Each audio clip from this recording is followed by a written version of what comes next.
Good evening.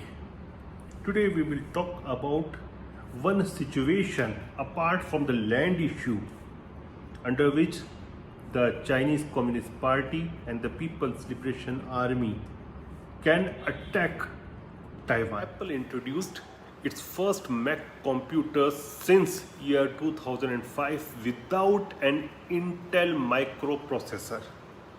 Intel has botched its transition to sub 10 nanometer chips and are still behind. But if Intel is a few years behind, China lag may be closer to a decade.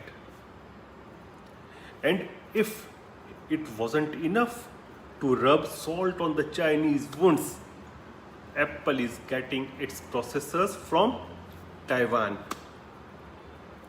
Last year, China produced only 16% of the semiconductors it consumes domestically. In year 2014, China announced a national integrated circuit plan promising to spend 150 billion USD to expand local semiconductor manufacturing. It didn't work. You can't throw money at the problem. It takes state-of-the-art equipment and homegrown expertise. On geopolitical angle, if China's self-reliance initiative fails and a Biden administration continues an advanced chip embargo, China would be in a bind.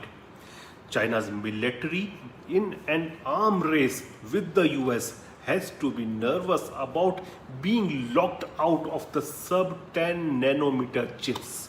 Finally, the CCP and the PLA is likely to calculate the cost and benefits of bringing Taiwan's capacity under its control by force, even as the US weighs defending it.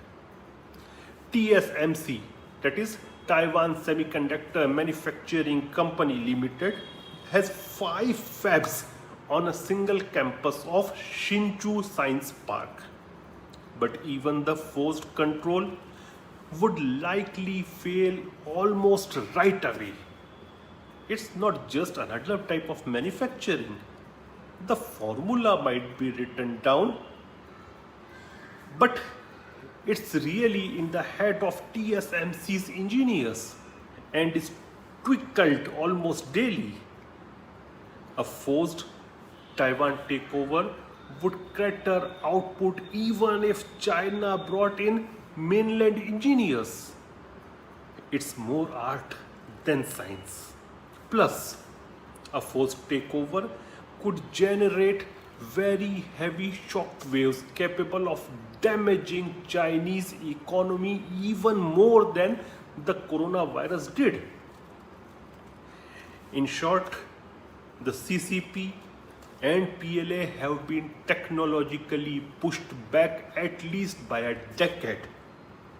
And meantime, the cracks in the global order can be filled in.